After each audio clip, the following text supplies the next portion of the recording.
की जल प्रलय के बाद जब भी लोग बारिश के बाद साफ आकाश में दिखाई देने वाले सुंदर इंद्रधनुष को देखते थे, तो वे हर बार परमेश्वर की प्रतिज्ञा के बारे में सोचते थे। और जैसा कि परमेश्वर ने आशीर्वाद दिया और कहा, वे यहाँ और वहाँ फैल गए और कई बच्चों को जन्म देते हुए रहने लगे। उत्पत्ति की पुस्तक अध्याय 10 में एक कहानी का परिचय दिया गया है कि लोग एक मीनार और वहां रहने के लिए एक शहर बनाने के लिए एक साथ आते हैं। कुछ लोग शिनार नामक क्षेत्र में चले जाते हैं और कहते हैं, हमें इस जगह से नहीं हटना चाहिए। यह सही है, हमें एक साथ रहना होगा और हमारा नाम पूरी दुनिया में जाना जाए। कैसे? आइए देखते हैं कि लोगों ने क्या करने का फैसला किया। नूह और उसके वंशज मूल रूप से पत्थर और मिट्टी से बने निचले घरों में रहते थे। हालांकि शिनार की भूमि में इकट्ठा हुए लोगों ने पत्थरों के बजाय ईंटों को पकाया। उन्होंने मिट्टी के बजाय चूने का इस्तेमाल किया। फिर उन्होंने एक एक करके ईंटों को ढेर करना शुरू कर दिया। लोग एक मीनार बनाना चाहते थे। उन्होंने कहा, चलो मीनार को ऊंचा बनाते हैं और इसे इतना ऊंचा बनाते हैं ताकि इसकी ऊंचाई आसमान तक पहुंच जाए।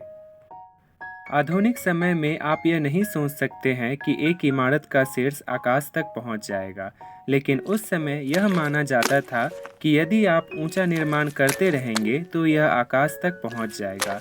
लोगों ने अंत जाने बिना ऊंचे और ऊंचे निर्माण करते गए।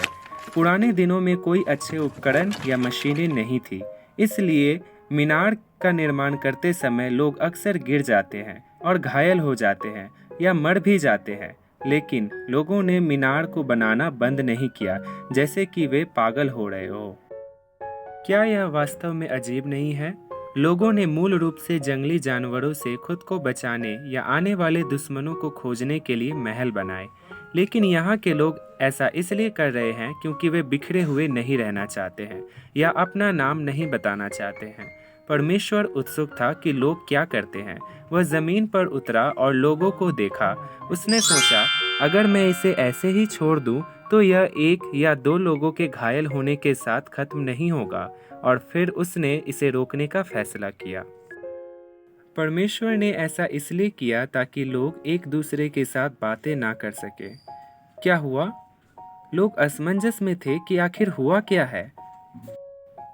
क्योंकि वो एक दूसरे के साथ बातें नहीं कर सकते थे, इसलिए वे एक दूसरे का नाम भी नहीं ले सकते थे या एक साथ काम भी नहीं कर सकते थे। आखिरकार उन्हें मीनार का निर्माण रोकना पड़ा और फिर वे एक दूसरे से दूर हो गए। बेबीलोन की मीनार उन्होंने बहुत ऊंची बनाई थी, लेकिन उसके बाद भी उनका नाम अंततः गायब हो गया। अपना नाम छोड़ना कुछ ऐसा नहीं है जो हम कर सकते हैं। यह कुछ ऐसा है जो केवल परमेश्वर ही कर सकता है। बाइबल में लोगों के कई नाम दर्ज है। नूह उनमें से एक है जिन लोगों ने पुस्तक में अपना नाम छोड़ दिया। वे मीनार बनाने या खुद के लिए नाम बनाने के लिए जीवित नहीं थे। उन्होंने सिर्फ परमेश्वर के वचन का पालन किया।